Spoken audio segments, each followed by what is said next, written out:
the epiphany that I had today as I'm doing this red is if you look at the bottom middle, so there's four shapes I'm working with. There's rectangles and squares which obey the grid. Mm-hmm. They're the obedient shapes. They're the obedient citizens. Mm-hmm. And then the blue, the circles and the triangles are disobedient to the grid. They don't totally align. And I know that we've argued about this because you still didn't but like you can still see a circle within the grid. You can see the triangle within the grid, whereas squares and rectangles disappear. Right. Yeah. And the epiphany if you look at the bottom middle, I love the way that the red square tries to cover up the triangle. Yeah. And it kind of makes the triangle more apparent. Yeah. And so what I'm imagining that area's here, really nice. I did this sketch up on the wall there, which basically is like this dominant field of red squares, which, so in that sense, the painting starts as being about the red squares. But then really what it's about, even though this painting is predominantly red squares now, is it, I think, emphasizes the slivers where you have the curve of the circle, just a little edge of the curve of the circle, or a little edge of the triangle, and their disobedience. It will be far less apparent or a far less prominent color than the dominant red on the canvas, but yet I think it'll draw so much attention to it. Right, I see what you're saying. And so what I'm kind of imagining where this is going to go in the end is it's going to be a predominantly red painting, but it's going to have these really cute little, like, or look at the right side, see that triangle just kind of, I'm like... This here? Yeah. Nope, right up the one above there. Yeah. Yeah, I'm like... That to me is like what this painting is about. Right. Yeah. I mean, one of the things that came to mind when you pointed that out in particular is like there's like an implied or like assumed depth there, because in the context of the rest of the painting, you see these triangles, right? And everyone knows what a triangle looks like. And when you see this yellow thing that looks like a triangle, there's green covering up part of it and red covering up part of it. It very, very strongly implies the depth there, I think. Yeah. You know, that there's multiple layers and there's things on top of other things. And the other thing that I thought of too is you're talking about when you cover up the triangle or the circle with one of the squares, it kind of emphasizes its strength or its disobedience. Yeah. This little bit of this circle also sticks out to me in that way too. Yes. Yeah. So maybe that's going to be the title of the painting. Maybe is emphasis of disobedience. Mm-hmm. Nice. Yeah, I like this. Now that you pointed it out, this is like one of my favorite areas of this paint. Of what it is so far. I don't know if it's going to stay or what, but yeah, I like that a lot. It's my favorite too. Yeah. And the other really fun thing, I think, so over the course of the last like 10 paintings I've done in this series, each painting is an attempt to reveal a characteristic that I think is unique to this process that I've developed. I'm trying to like poke holes in the process or like reveal the nature of the process through these specific moves that I think are indicative of the process. And I think like, so because the process is very simple, I could break it down. It's just shapes in the grid, but there's so many different things that happen as like uncontrolled consequences of this way of working that I'm trying to draw attention to. And the cool thing about getting bigger is I think with this, in the previous 4 foot by 5 foot paintings, there was only room, I feel like, to show 1 or 2 characteristics of the process, consequences of the process to emphasize. But now with this bigger one, I think I'm going to be able to do like 3 or 4. All in the same one. And the idea, I think I'm excited to see where that can go, because I want the relationship of like, oh, look how a square can overlap a triangle here, but then look how it can do it there. How many different ways can I reveal the edges of these shapes within a very confined, rigid grid? Right. That's exciting to me. Mm-hmm. It's like I'm not even in. It's accidents. They're just accidents. I'm trying to discover, like they're there to be discovered, and they're going to reveal themselves to me. I'm not necessarily like I'm not even aware of the consequences yet. I'm just going to keep working and they're going to reveal themselves to me. Yeah. So along those lines, I'm thinking about, well, I guess it's a question is like how this feels like something where you're very like intuitively deciding where stuff goes. Like, what is your thought process when you're putting on like, I mean, this is obviously over top of this. Like what do you, what's guiding your decisions in this? Is it just kind of like you're feeling it and like, kind of just like, oh, that feels right. Do it. Yeah. I think maybe it's hard to think about it too much. Yeah. Yeah. Cause so basically what I want to say is like, it's half logic, half intuition. Mm-hmm. Or maybe it's 1/3 logic, 1/3 intuition, and then maybe 1/3 tendency. If you can somehow differentiate between tendency and intuition. Intuition, I would say, is between logic and tendency. Tendency is very subconscious. Tendency, I probably couldn't even analyze. Tendency is self-conscious, you're saying? No, subconscious. Oh, I think it's self-conscious. Got you. Tendency is totally subconscious. I would say it's maybe even unconscious. Or yeah, exactly. Yeah, no, okay, maybe that's what it is. Tendency is unconscious.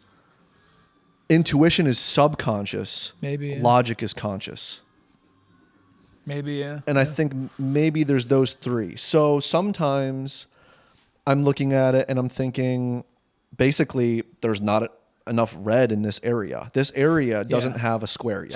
So there's like a conscious thought of like something you can pinpoint, like there needs to be this. Right.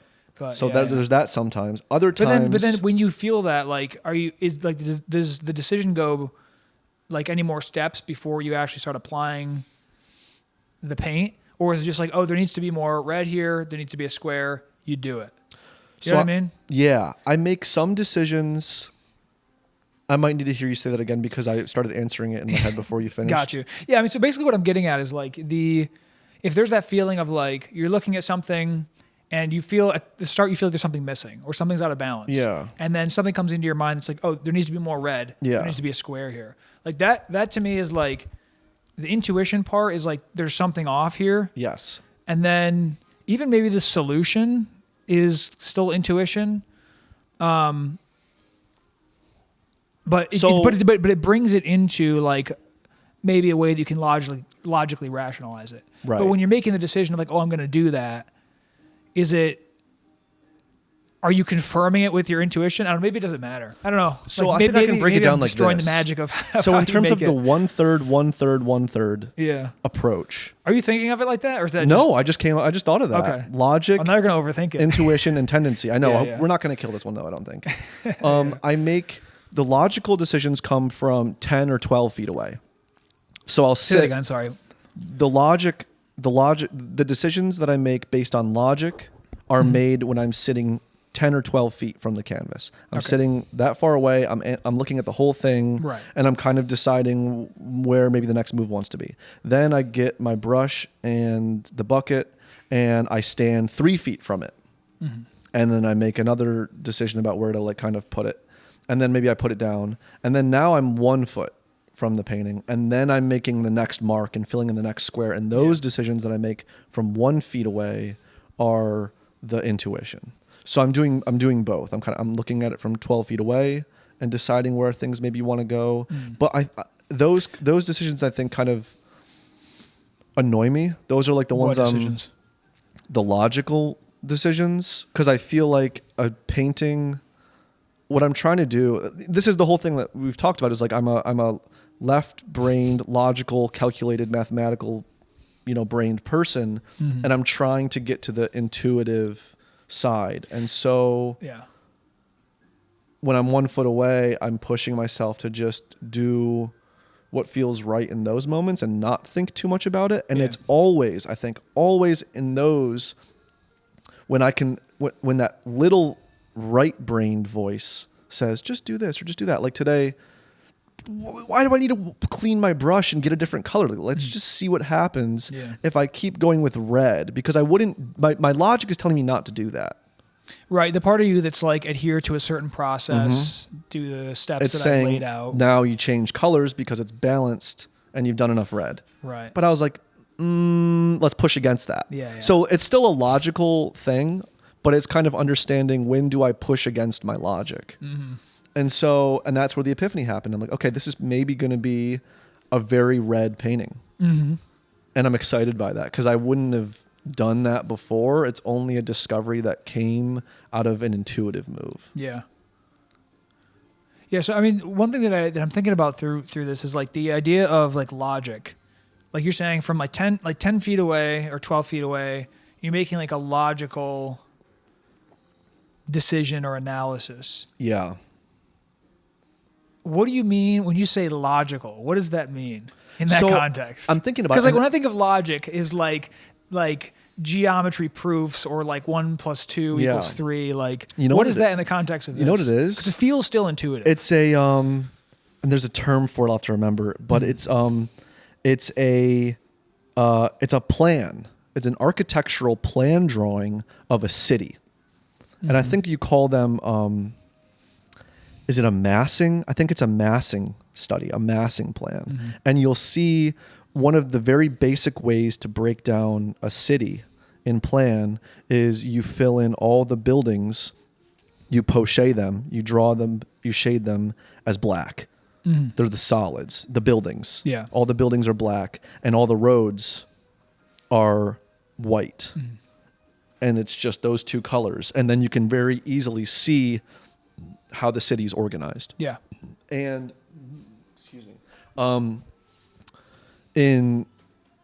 I think starting from first year in architecture school, we are looking at basically solid and void compositions in black and white, and deciding whether or not they're balanced. And so sometimes I'm not even looking at the color. I'm just looking at where there is color. Right. Like I'm not differentiating blue and yellow and green. Yeah. I'm differentiating spaces where there isn't color and spaces with, and you're still like, if you look at it now, it's pretty balanced. Like I would say, that was one of the things that I was noticing. It's less so than that one, but like there's this area of white is much bigger than the next. I mean, this is the biggest one and it's only 1 square. Right. But if you're countering it, it's what it's doing, that area of white is balancing out the area of color on the right, almost to a T. Yeah. Right. And I didn't even intend to do that like super logically. It's just like, so that's what I'm getting at is like those decisions I feel like are still like intuitive. Like I feel like if you're standing 10, 12 feet back and maybe this is not the case with you, but like for me, like when I look at something that I'm working on and I feel that like it's out of balance, like that feeling is intuitive. You know what I mean? I think mine is learned. Okay. Because I did it for 5 years in architecture school. So before that, you don't think you had any sense of like balance or it was much more naive. It was much more, I think, intuitive or much more innocent. Mm-hmm. Well, I forget what it was. Didn't you say you'd done like some kind of drawings or something or art like before architecture school? Yeah, I have paintings from before. Yeah. And I got to show you those sometime. Yeah, and I think you were talking about how they were more intuitive. Like I remember the word naive you use, I think is what you It's funny though, because they were still compositions of shapes. Yeah. They were still studies of composition. But like when you're doing that and like when you're doing something like this, I can only speak from my experience, but I feel like, yeah, like when I make a decision about, or even before I make a decision, like just on the analysis side, like I'm looking at something and I'm working on it and I'm trying to bring it towards like whatever makes it good. I get some sense that like there's not enough something here. Yeah. And like that part is still intuitive. Like that's not logic. Right. That's what I'm like driving at. It's like when you say that you're making logical decisions. Well, from I've 10, kind 12 of feet back. I don't know. I don't know if that's what you're really doing. This was broken down in school. Like we were told these are good compositions. These are not. You need to have like, so in my first year when we were doing those line and curve drawings that we talked about before, where my professor, like we had to do whatever 3 or 4 and we pinned them all up on the wall. And dude, I love that so my much. professor looked at them. Yeah. So one of the things that I got out of that critique when he was talking was the ones that he had a problem with were the ones that were very homogeneous and very, I think the word that he used was, medium was a problem. And the solution is hierarchy. this is a really big thing in architecture school is having a good hierarchy. So what that means is the difference between the smallest object in the image and the biggest object in the image, or the smallest, like, so there's solids and voids here. And if there was no hierarchy, that would mean that all of the voids are the same size relatively, and all the solids are the same size relatively. And they're kind of, which is kind of what this is. And so I'm trying to kind of like, how do you have really tiny voids, medium-sized voids, and big voids? I think you have that in this. Right, that's what we were taught to do. No, but I'm saying I think you do have this in here. I know, yeah. Oh, okay, gotcha. I do. All right, gotcha. I'm looking for that. Even though it's intuitive, Yeah, I'm yeah. looking for it. I have the eye for it now. Where it's like, okay, Yeah. is it too medium? Is there enough hierarchy? Yeah. That's why I have I see what you there's mean. the big circles and the small circles. Even outside of that too is like you have, just in terms of like the voids, the white space, you have, the squares obviously, and then you have some bigger areas, but then, you have like this, like this area in the corner of where the circle is. So that's a learned tendency, is there needs to be a certain range of hierarchy. And I think that's kind of the fun thing with this grid is the grid is so homogeneous that it doesn't want you to create an image that has a lot of hierarchy. Unless you have like a really granular grid, and then you can... Right. Which is be like the pixels on a TV screen. Right. Yeah. And then you can create really complex images. Right. So I've kind of zoomed way into the TV screen here, and I'm seeing like, what is it made of? Yeah. Like how can you break up the This pixel? is the base building blocks, and I'm trying to find the intricacy within the most zoomed in part of the grid. These are the molecules of life here. That's what I'm trying to find the intricacy of the structure. Yeah. So Cool. I want to hear about one of yours. We touched on Rush. We talked about what was it? Alone or no? What's the Lost. We talked about Lost. The one talked that about Rush. is pink, but everyone says is red. I want to hear about this feeling of balance and logic and intuition in terms of the coffee beans painting. Is that what it's called? I don't have a name. I think it's untitled like almost everything. Yeah. But yeah, I think that's what I was thinking of when I was making that one. I don't know if I told you, but that one comes from, I'm gonna forget the guy's name. I think he's maybe either a Japanese or a South Korean artist who did like optical art. And there's a piece by him. It's all like digital stuff, but I think maybe it's called Rolling Cylinders or something like that. That's kind of what I was drawing from for that one. But I don't know. I don't remember. I honestly don't remember the process of that. So you started super well. that though. Did you sketch that one out before you started painting it? No, I think I don't remember exactly. So I might just end up making some of this up without realizing it. But I think I don't remember what was underneath there. I probably have a picture of it somewhere. But at some point, I just wanted to start fresh on it. So I got like a dark green. I got a lighter green, and I think I put on the dark green first, and then while it was still wet, I went over with the light green to kind of mix it and kind of give it something that has a little bit of interest and character, more than just in the background. Yeah, something that's more than just like a solid one color. Yeah. So it's got some character. And then, honestly, I think I might have like let that dry, and I wasn't even sure at that point what I was going to do with it. And then I think this one in particular, I didn't have a exact image of what I wanted it to be like, but I had the concept of like I wanted to do something like that op art thing that I can show you at some point. So I knew that I wanted to do something like that because the shapes that are on there are pretty much the same shapes that are in this op art piece. I should remember the name. I should look it up. Where's my phone? Yeah, I want to see it. Say like it was agency. Or like, okay. Yeah. Whoa. That was it. What's the guy's name? Akiyoshi Kitawaka. Kitawaka. Yeah. Akiyoshi Kitawaka. Yeah. Yeah, they're moving, dude. Yeah. And so this one, Okay. And I see what he did. So you did the same, like it's the same size shape. It's the same shape. It's one. That's why it looks like they're freaking dancing, dude. Because they are. It's three colors.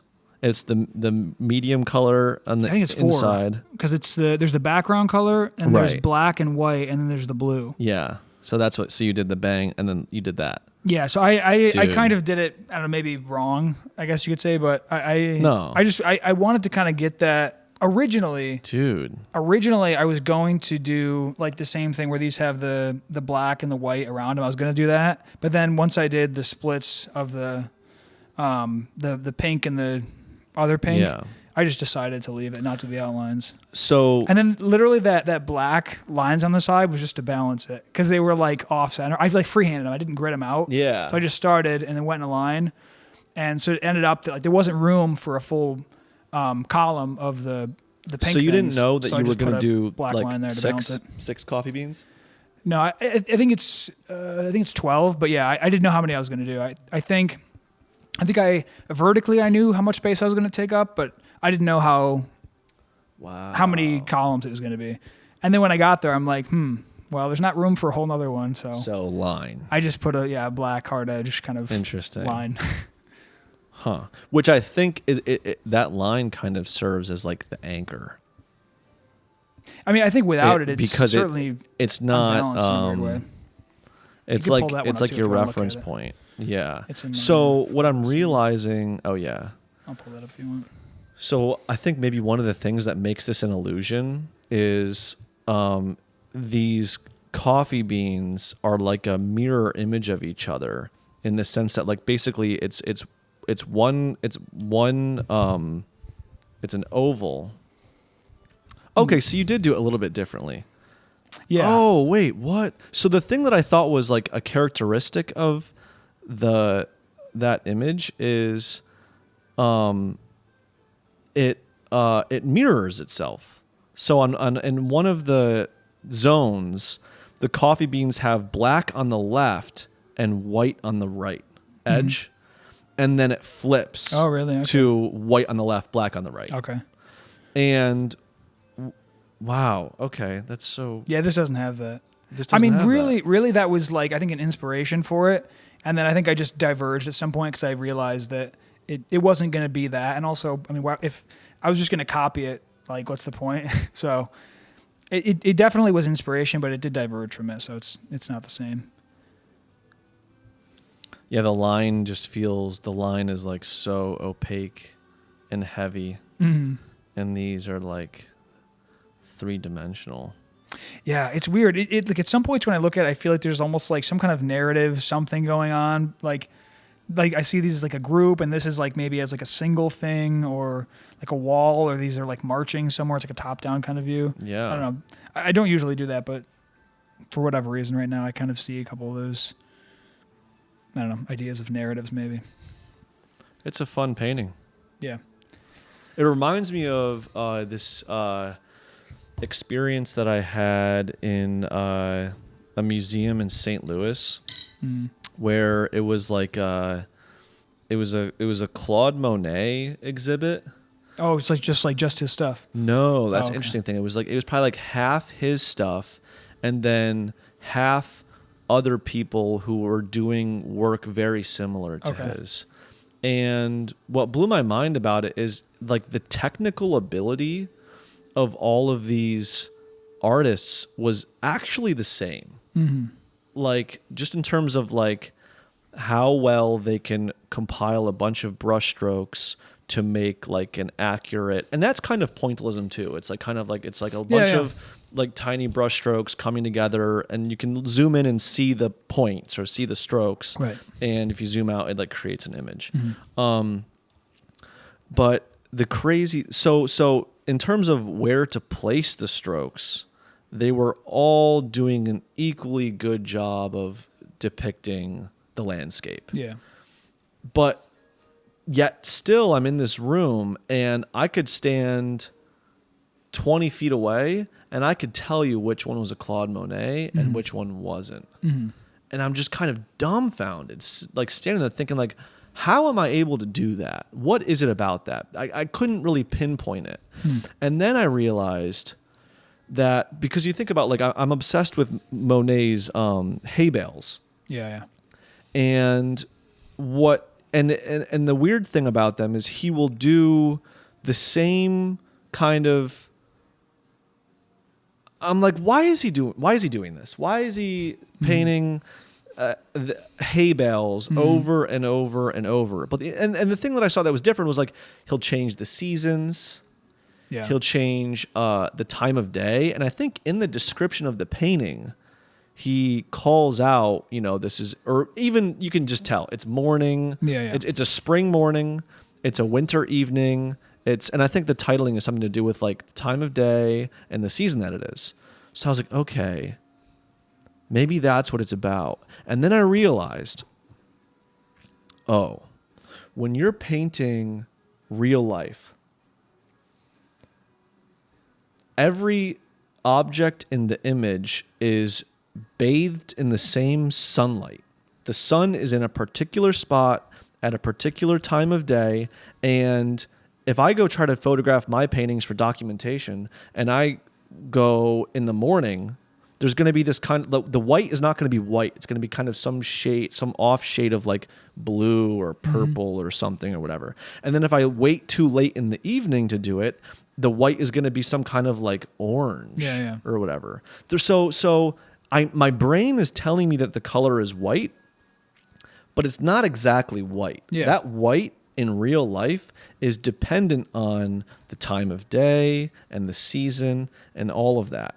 And so what I realize is these hay bales that Monet is doing, that's not about the hay bales. What it's about, and this is the brilliance of Claude Monet, is the accuracy that he's able to deduce or just portray, the accuracy of which he's able to portray every single hue of every color. Because yes, the trees are green, the hay bales are some yellowish brown, the houses, the shingles on the houses are brown, but the exact hue of each of those is dependent upon the time of day. Right. The actual paint you're going to use isn't the color of the actual object. No, it's the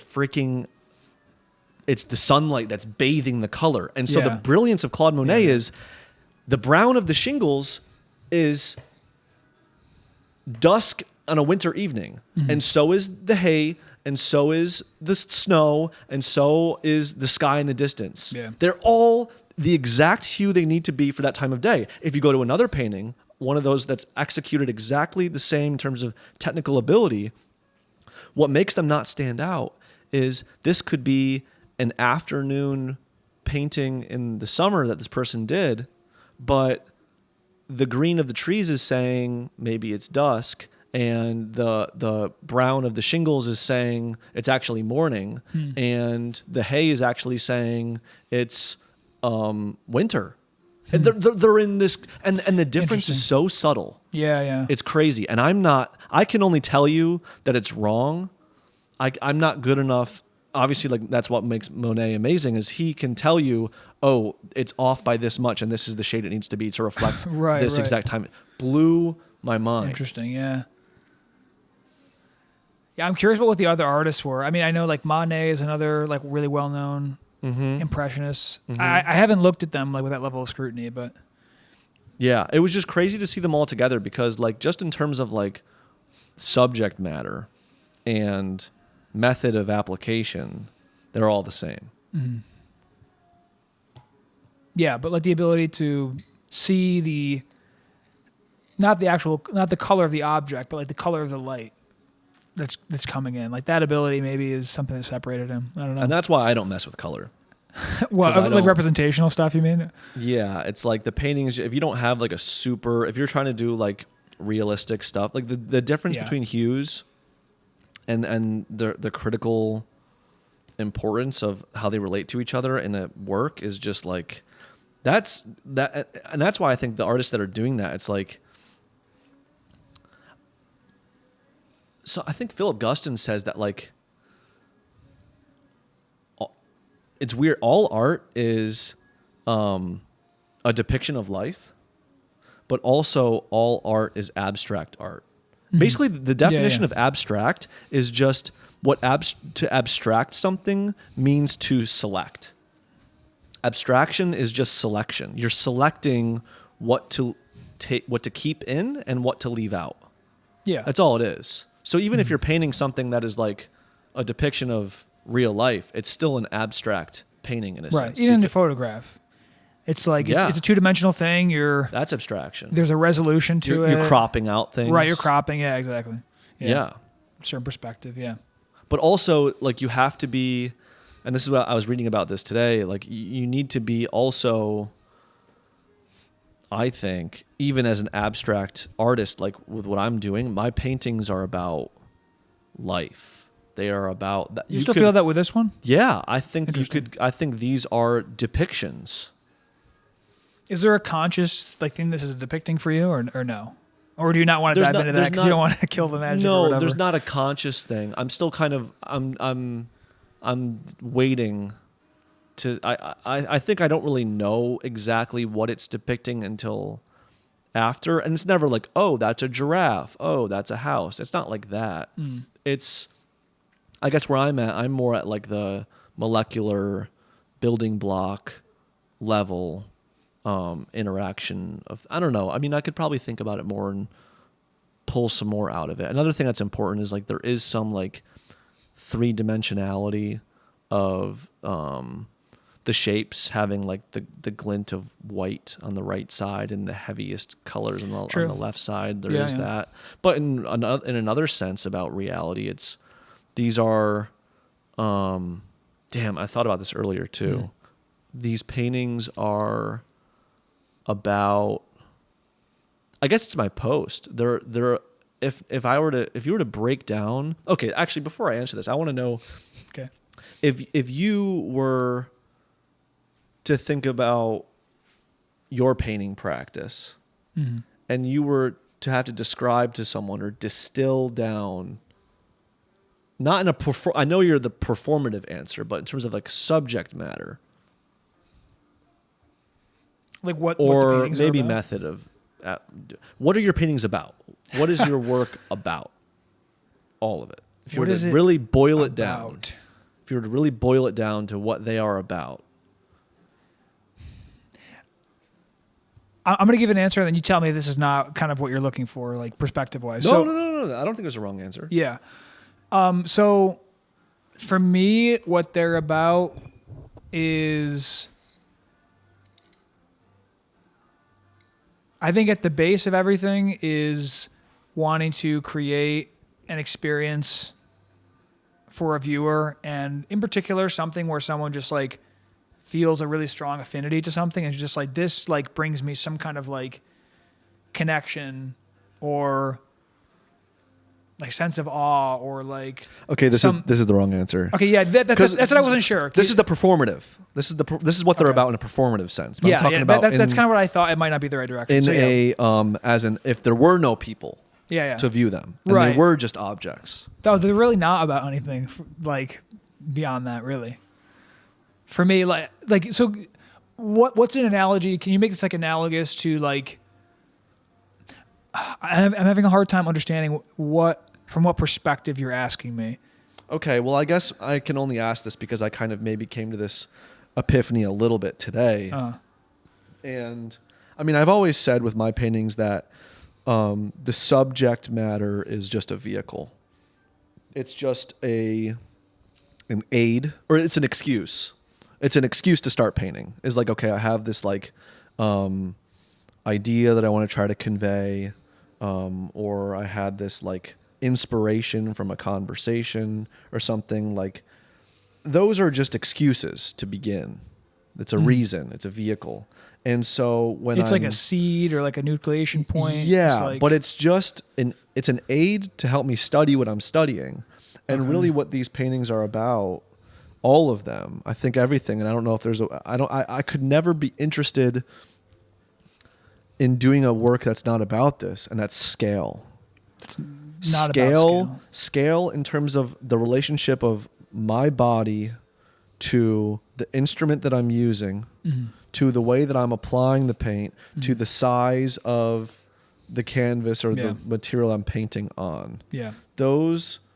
So that has to do with like what are the movements I'm doing as I'm applying it, and how did they reveal the size of my body? Yeah.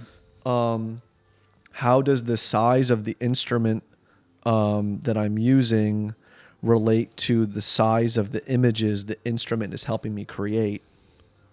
And how do the size of the images I'm creating relate to the objects? How do the size of the objects that I'm putting on the surface relate to the other objects on the surface and relate to the boundaries of the surface? Mm-hmm. Those relationships are everything that my work is about. Yeah, I see what you're saying. This helps me to answer in a more productive way towards what you're asking. Because for the most part, so what I was thinking of a minute ago is that like they're not really about anything because they're non-representational, but what you just said kind of clued me into maybe like what they're about in a sense that's useful to think about, which is like the composition aspect. I'm very, very interested in, like you're talking about, like the relationships between objects and space and the edge of the frame and, like line weight and like, and that kind of stuff. Like if they're about anything, because they're non-representational, like they're about the pursuit of unifying those things in some satisfying or interesting way. Yeah. It's almost, in a way, it's almost like an exercise. I mean, the reason I paint is because I enjoy doing it. I think what I enjoy doing is trying to dial in all those different dimensions. So if they're about anything, it's something like that. It's dial in what different dimensions? Can you say those again? Stuff like stuff like the scale of, so imagine, some blank frame and, you have two squares.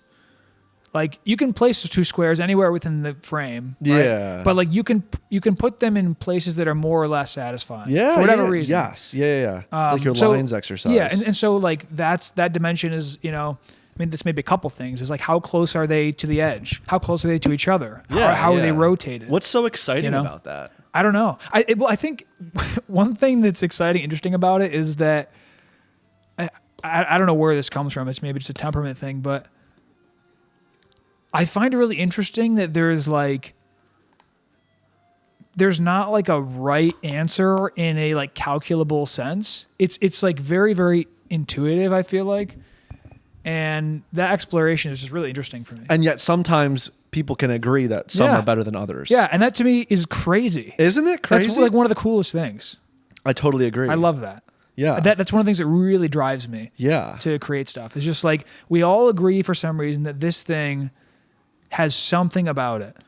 And it's like, why? They're just shapes. Or like with music that's like instrumental, right? Like you listen to like a symphony or whatever. There's no lyrics, like no one's singing any words, but like there's this sweeping, swelling kind of thing, and we all get this like swell of emotion. It's like, what the hell is going on? Yes. It's like these are just like sound waves made up by, wooden things, and like for some reason we're like crying. That to me is like, it's profoundly interesting. Yes. Yeah. So you want to contribute to that. Yeah, I want to explore that. I want to create those experiences. Yeah. No, me too. That's yeah. It's very compelling to me. Okay, I want to change gears and not talk about painting. Okay. I want to tell you I want to talk about God. Okay. I had this kind of another realization last week. I went over to I grew up next door to my grandma. When I go back home, I still like will pop over and like visit her and stuff. And I was visiting with her, and I knew that she and my uncle had just gone to like a concert or something that day. Mm-hmm. And so, I asked, Nana, I was like, Nana, how was the concert? What did you and Uncle Rob think? And she goes, we didn't stay very long. It wasn't what he thought it was going to be. Mm-hmm. And I said, interesting. And it reminded me of a quote from this book, this little book that I love, by Michael Benedict called For an Architecture of Reality. And there's a quote in the book that says, we depend on the world's broad indifference to our designs and its resistance to our touch for our very sanity. Which basically means the opposite of an unpredictable world is a predictable world. And a predictable world, what this quote is saying, a world where everything that you think is going to happen, happens. Everything as you expect it to happen, happens that way. That kind of world will drive you insane. Imagine living in a world like that, where every time you place a bet on something, it happens. Every time you predict something, every time you think something's going to happen, everything that you kind of aim for. Imagine, like, all your paintings. What if all your paintings were just like imagine being famous, dude. And like everyone's just like, oh my God, everything you say, everything you do is amazing. Right. Wouldn't you just want to make something that like is wrong or bad? Right. And what if you never could? What if everything that you did, that would be some kind of like hell? It's interesting. Yeah, because at first I was like, wouldn't that be cool? But then I'm thinking about like in there's like no struggle. There's no struggle. Anything. There's no challenge. Yeah, there's nothing to There's no push resistance. against. Yeah, nothing to overcome. Maybe, I don't know. I mean, I guess you could. There's still things that are hard to do that you could do. Like, I mean, maybe not. I mean, I was gonna say like, what about like working out? Like, would working out work in that context, in that world?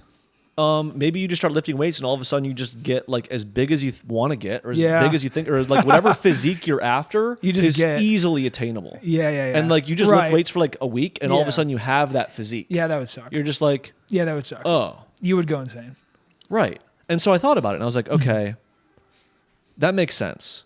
If everything was so predictable and went exactly how you wanted, and you already knew everything that, can you see where I'm going with this? If you know everything that already happened, everything that is happening, and everything that's going to happen. Wait a minute. That's God. In terms of like Catholicism or Christianity, they define God as being someone who is all-knowing. Now, that's like watching, and there are people that do this, but that's like watching the same movie over and over and over and over and over, and your whole life is this one movie that you already know in and out and every line. Right. That's God, bro. So like when you pray to God or something and you say like, hey, I'm struggling right now, can you help me? I'm going through this. He already knows you're going to be fine next week or in 2 weeks, or he knows you're not going to be fine. Like he's already got it all figured out. And I don't even know why he cares about this particular instance or you in this moment, because he's looking at everybody and seeing everything and knows everything that already happened, everything that's going to happen.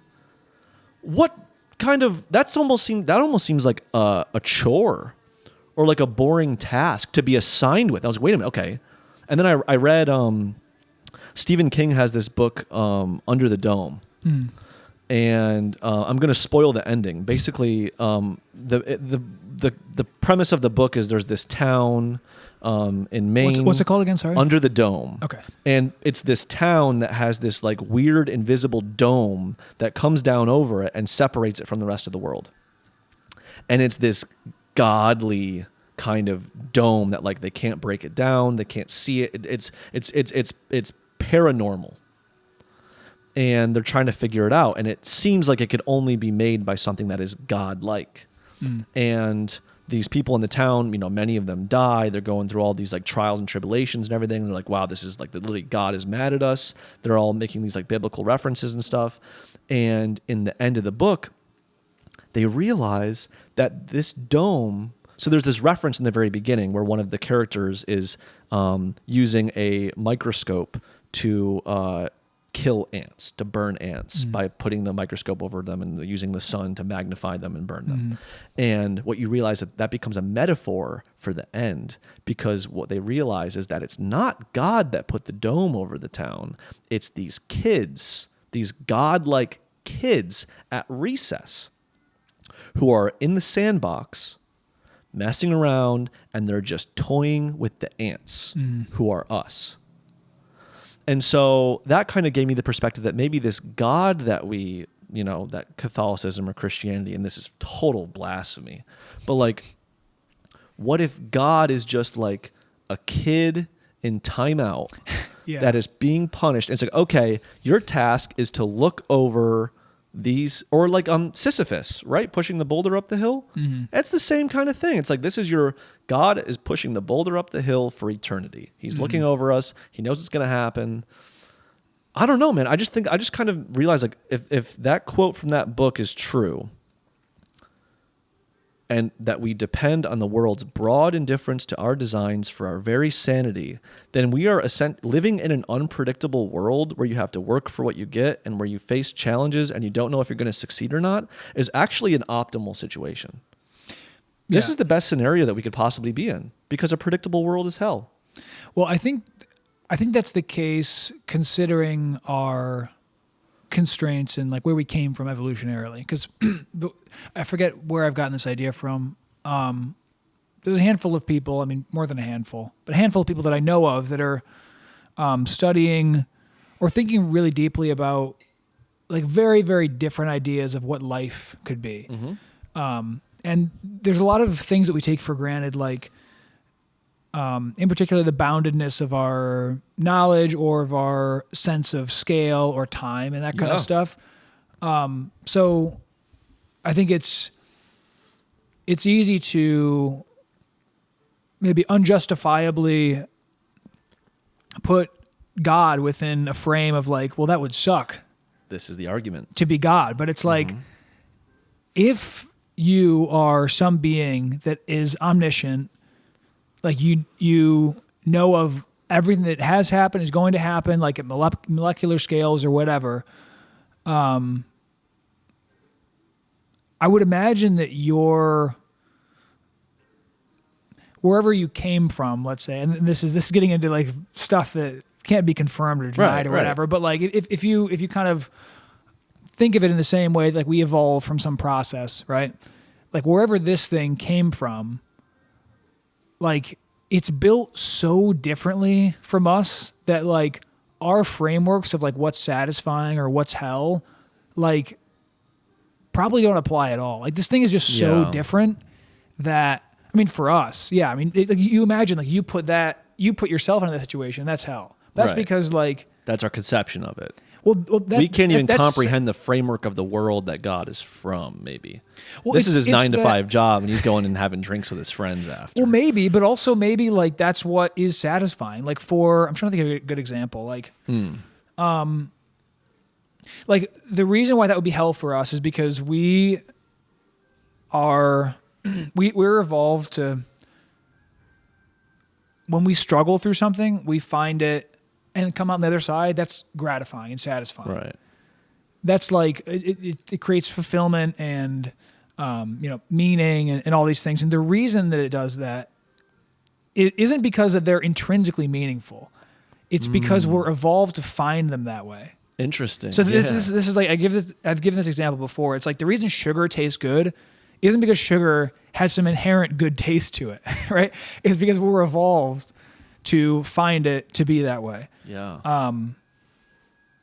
So yeah, I mean, if we would find that world to be hell because in order to get satisfaction, we need to be struggling through something and coming out on the other side of it triumphantly and having a great story to tell and having done it with your buddies and your tribe or whatever.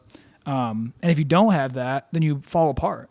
But the reason you fall apart isn't because you should necessarily. It's just how our framework of existence is here. Yeah, it's like that is what brings you satisfaction. Yeah. Right.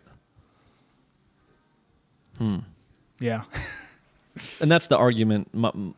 So me, my brother, and my sister were all confirmed in the Catholic Church and the Presbyterian Church, and we went to Sunday school, and we got the whole like religious upbringing and stuff, and we've all kind of gone different ways with it since then. And my sister has gotten, has read the entire Bible, and she's goes to church still and has taken it in a different direction than I have, and I've gone more to like Greek philosophy and Interesting.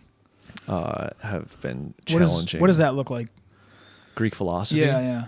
Oh man, that's kind of like with respect to religion. I mean, it's probably a huge topic, but I'm just curious of like cliff notes. There's a whole bunch of different ways of breaking down. Talking about Greek philosophy or Greek like theology, like related to religion? Well, they're intertwined. Okay. It's a much more, I think, pragmatic questioning approach. Basically you have, the way to boil it down is you have the empiricists and the rationalists. And an empirical approach is basing the knowledge of existence on everything that you're able to sense or experience with your senses, and observe. Yep. And the rationalist approach is essentially using logic or rationalizing how things probably came to be, because how could they have come to be any other way? And there's been progression of those two lanes over time, which I've kind of taken bits and pieces of it to kind of establish my own like ideologies about energy. And physics comes into it too. Isaac Newton's discoveries and stuff about energy as a whole. So I guess we could get into kind of what my beliefs have gotten to now. Yeah, I think I might have taken us on a tangent, but if you want to go there, we can. Yeah, there's another thing I did want to talk about, which in one of our last conversations we were talking about ideas and ownership over ideas, and I kind of talked about how there's the will for things to exist. Yep. And if you're not the one to create it, someone else will, because it's not their idea. It's just a thing that was meant to happen, and it's just going to come into existence, whether it's through you or through someone else. This is kind of related to that. This is more about like education. It's about education and it's about ideas. So if we're going off of the belief that energy can neither be created nor destroyed, and no idea that I have is my own. It's just something that I received from the ether. What I think is that the way that our brain works is it's kind of like a filter. And when we're born, the filter of our brain has a couple perforations in it.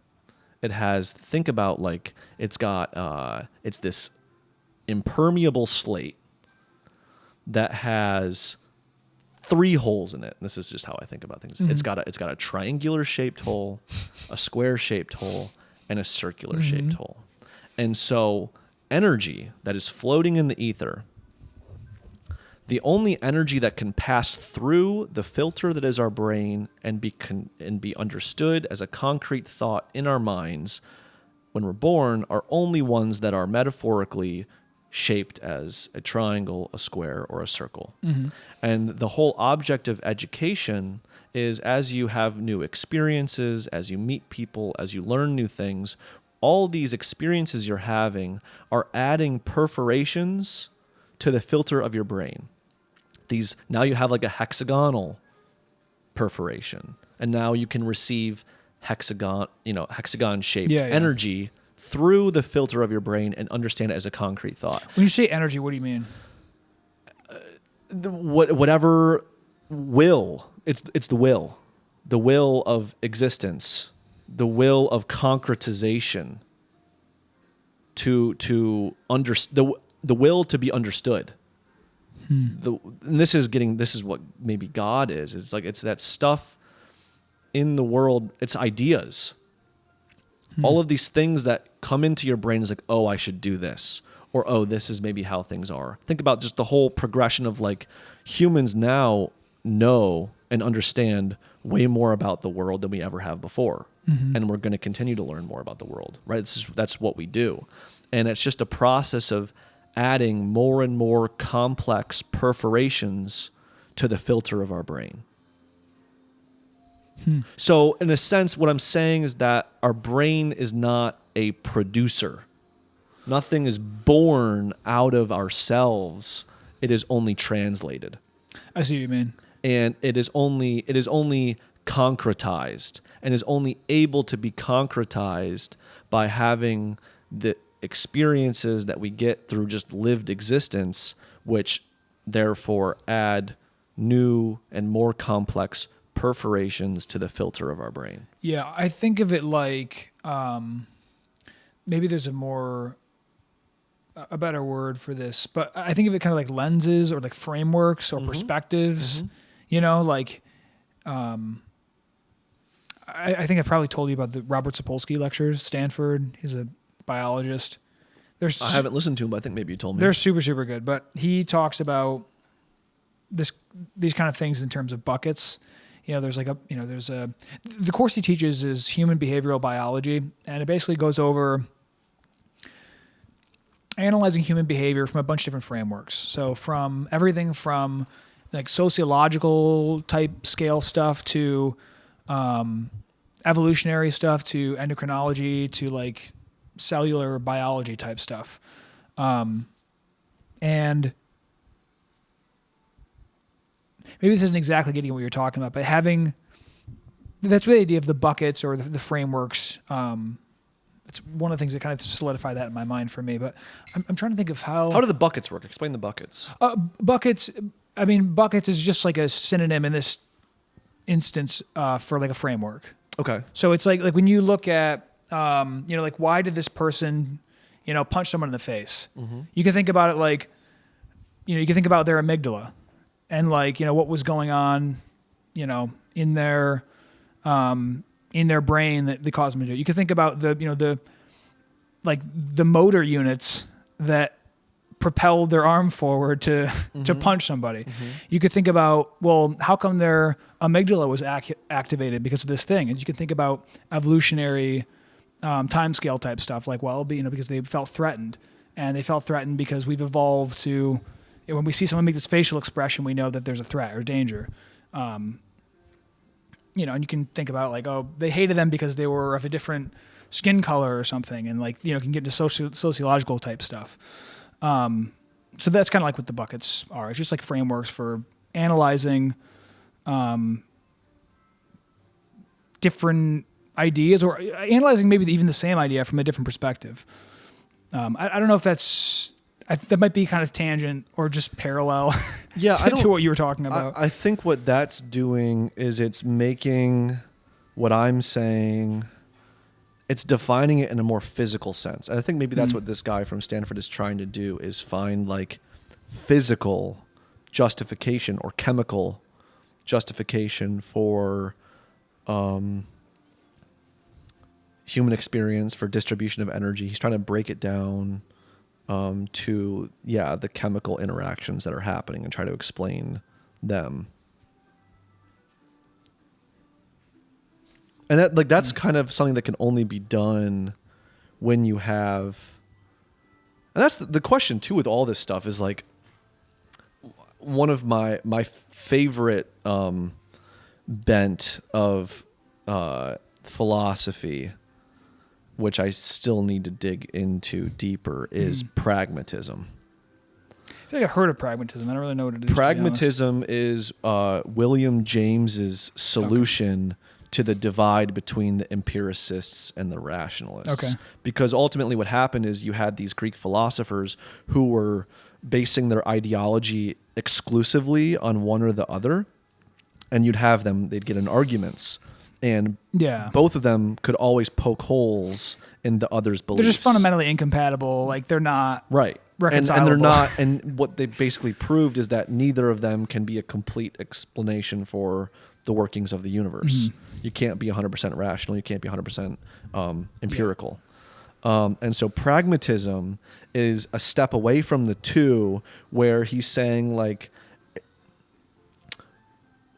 basically he's boiling it down to like what is relevant for us to learn and apply to how our life is actually working, because it's not really necessary for me to understand that when I want to punch you in the face, that's coming from my amygdala and it's based on this and that or whatever. Maybe that would help me get through the situation, but like there are other more, I guess, kind of just simpler ways to kind of like define or outline or educate how we should interact in these situations than like understanding them at like a, you know, biological, chemical level. Yeah, this reminds me of, to be honest, these were some infuriating debates to listen to. But I don't know if you ever heard of the debates between Jordan Peterson and Sam Harris. Oh no, I gotta do that. Yeah, so these were a series of the first two were like just podcasts that you got together to talk about some stuff, and it ended up being the first podcast got completely bogged down by them trying to come to a agreed upon definition of truth. Okay, and so it was like they were like 15 minutes in or something like that, and then they just were at an impasse for the remaining like hour or whatever, however long it went. And so they did a second one that was like similar. They just like couldn't figure it out or come to some agreed upon definition. Eventually they had two like in-person talks. They did like public debates with an audience like on stage that were just even more just kind of diving into this idea of truth. And I think fundamentally, like Jordan Peterson had this kind of idea of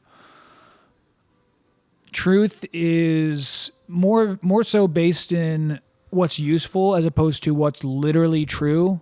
And Sam had a more, you know, like what's literally true is true kind of approach to it. Yeah. And I see the truth in both of them. I think to be honest, I don't think Jordan Peterson, I don't think he conveyed his idea very effectively, or I think he was too, what's the word? Not stubborn, but too.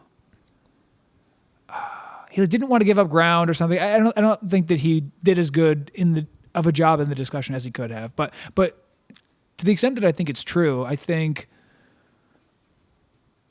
and maybe this is what pragmatism is. Like there's some stuff that you can't know everything. You can only know as much as you can know. And so with that, like you have to select like what's the most useful information to know. Yeah. And I think in order to know that, you have to have some kind of framework, like what's the most useful framework to think about things within. And sometimes the most useful framework to think about something within is not the literal truth. Like for instance, an example of this is like in physics. Like, so there's Newtonian physics, which is, you know, force equals mass times acceleration, which works great as a formula until you're going like near the speed of light. And then you're missing a whole bunch of stuff. Like it doesn't work anymore. It breaks down. Yeah, it breaks down. So, you know, like is force equals mass times acceleration like true? It's like, well, yeah. I mean, like it's effective for pretty much anything that we care about. But is it literally true? No, because it breaks down when you're at relativistic speeds. And also, I mean, I think it's probably pretty safe to say, just based on history, that like relativity is also probably not the literal truth. Mm-hmm. It's like an abstraction of what is actually true. Yeah. But it doesn't mean it's not useful. Right. You know? And like, so I think, yeah, you should still use the stuff that's like useful. And if you want to debate whether you should actually call that true or have a different word for it, you know, whatever. But yeah, so it's true enough. I think it's really important that like whether the asterisk next to truth, I mean, I guess in a sense, if we're going to continue to progress and evolve and invent, there always has to be that asterisk next to truth.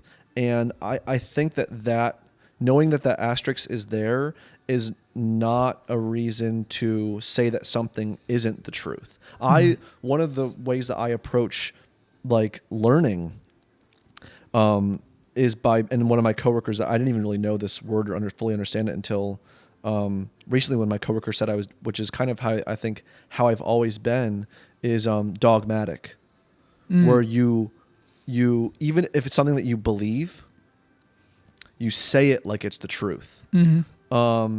And you say it in a very like convincing way. And I think that is a tool. Being dogmatic is a tool that I can say something like it's the truth and believe and I think it's having that conviction while also having the open-mindedness or the desire to be proven wrong. Like if we're going to continue to progress and move forward, we have to put a stake in the ground somewhere. You can't just like the pyramids would have never been built if they didn't finally say, well, maybe this isn't the perfect spot, but this is the spot. And maybe this rock isn't the perfect rock, but it's a rock that we have right here. And we need to keep stacking them if we're going to amount to something. And you could argue that parts of it are imperfect or whatever, but like ultimately the thing that you've made is like genius and impactful and is maybe going to help us get closer to our next definition of truth. But we can't get to that next definition unless we come to terms with the asterisks and maybe are a little bit dogmatic and say, maybe there's an asterisk, maybe there's not. But we're going to say that there's not and be bold about it until someone has the balls to tell us that we're wrong and prove us why. Yeah, I mean, I don't think people can function like very well with always considering that like, oh, well, this isn't fundamentally true or like there's holes in this and stuff like that. I wonder how Sam like Harris functions then. The world is like too complex to like you have to cut off corners of complex things to make them simple things you can understand. I'm so excited by those moments of cutting off the corner.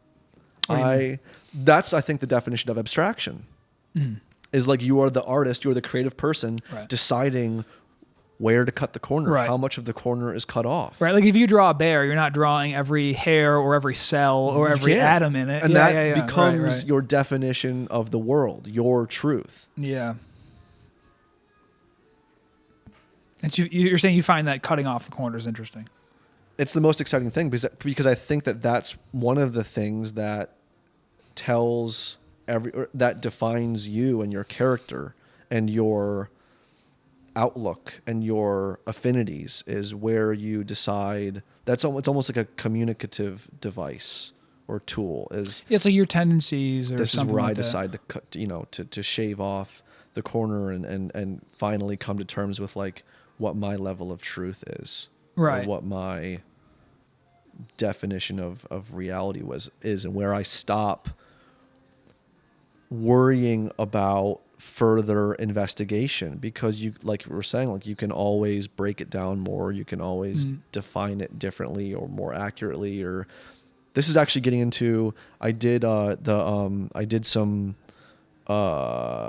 there's this interesting math problem called squaring the circle. And I do these I love compass constructions, which are visual constructed representations of algebraic equations. And what I love about algebra is algebra has truth. Algebra has things that are concrete. Right.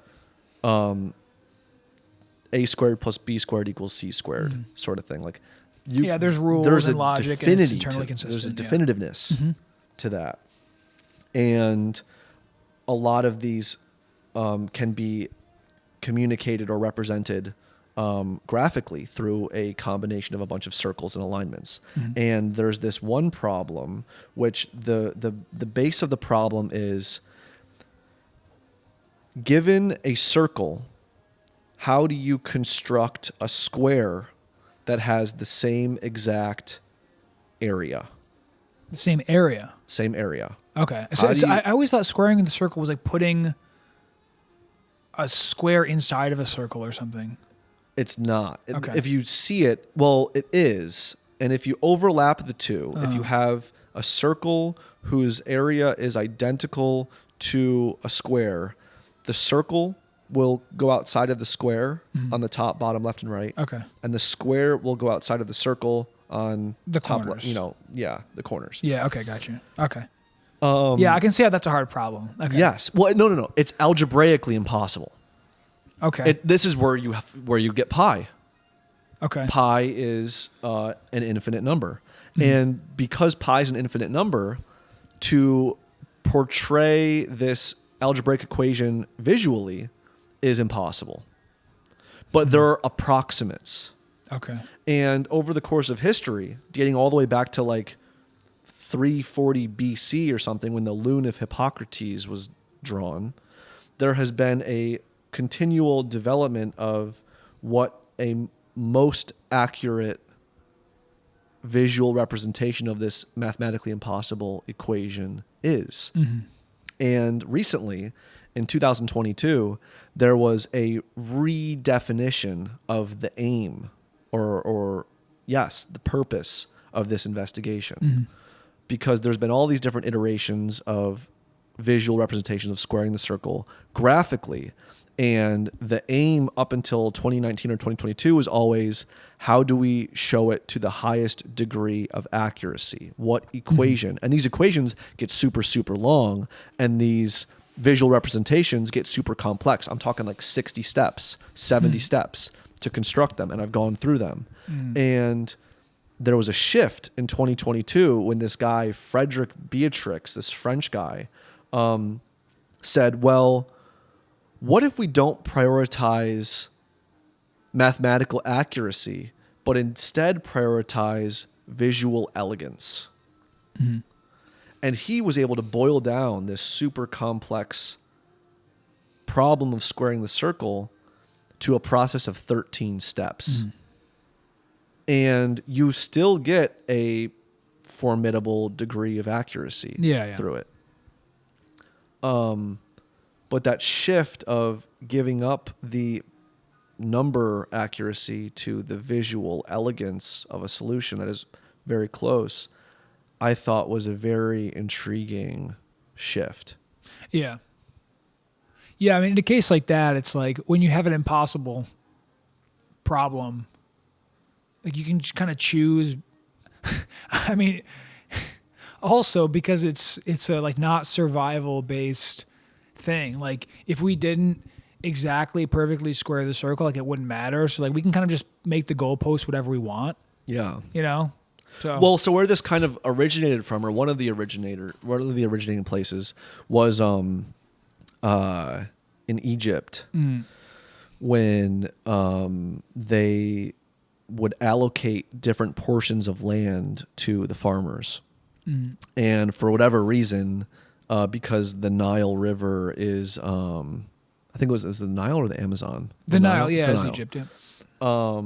Because the Nile is a meandering body of water, and you had these farmlands butted up against it, you would have these somewhat intricately shaped areas that these farmers would have ownership over. And they had certain ways of kind of marking out where one farmer's territory stopped and another one started. But every once in a while, the Nile would flood. Yeah. And all of these delineating markers would be essentially erased. And so they had to keep a record. And then the shape of the Nile would change a little bit. And where that guy's land used to be is no longer there. Now it's water. So what they would have to do is reallocate in a fair way. But not move somebody miles away from where they are just to get them the right shape or the size of the land they would get. So they used, the way that they would measure area is with a stake in the ground and a rope. And they would construct these areas with circles, because that's a consistent way of determining lengths. Is all you had was a rope and a stake in the ground, and you could construct a square or an equilateral triangle.